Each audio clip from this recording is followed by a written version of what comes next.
Madam Director, guests, representatives from the UN Habitat, and excellencies here present, thank you for having me. I've always wondered why opportunity is a privilege of birth.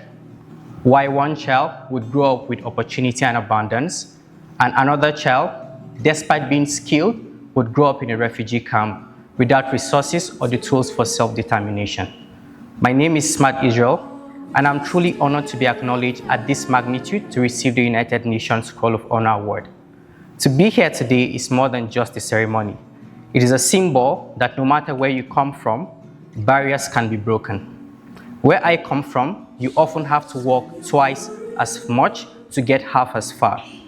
For my friends and community that would watch this, I do not just get this recognition for myself, I share it with them. My journey did not begin from privilege. It was from a need to fix something that was broken. Growing up, I saw how food insecurity took the dignity and potential of people, and I really wanted to change that. And that was what gave birth to hydroponic farm in a box. It was out of frustration to build something that was meaningful and democratize access to opportunities for people regardless of their situation. Earning the opportunity to walk across this stage today required more than just inspiration. It demanded will, it demanded sacrifice, and also determination. Many of us in this room today know what it means to build from Africa, with limited infrastructure, resources, and also the limited potential to scale. So when you see a young African doing something remarkable, don't just applaud them, support them with what they need to scale significantly.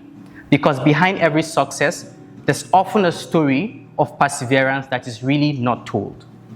We often tell our young people to dream big, but it is very difficult to dream if you've never seen what you're supposed to dream about, and it is very difficult for you to be in a certain position if you've never seen someone like you in that position. For many of us, we are the first to build from our communities. We're the first to imagine what's possible.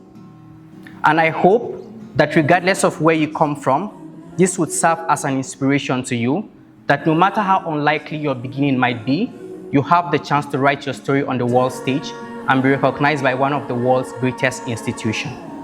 I hope that watching me here today would serve as an inspiration and believe that you too can be a creator of something meaningful. But this moment is beyond just me. It carries weight and responsibility to everyone listening to me who has the opportunity of education, privilege, and visibility.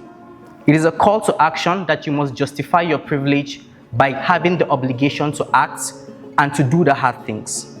In college, we had a mantra. The mantra was, do hard things. It meant that if you had the means to act, you should do what other people cannot do.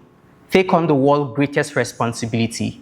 We usually call them the GCGOs, grand challenges and grand opportunities.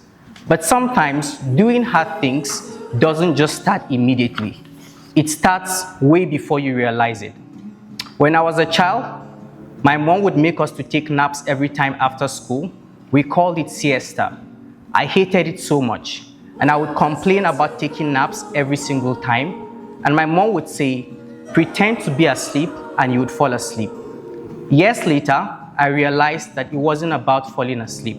She was teaching me a very great principle in life. She was teaching me belief. That if you want to be something, you must first see yourself as it is. If you want to take up a space or a position, you must first feel in that position first in your mind before it becomes yours. And this is how we create real change. Thank you so much for listening. Thank you to the United Nations Call of Honor for recognizing me. The marathon continues.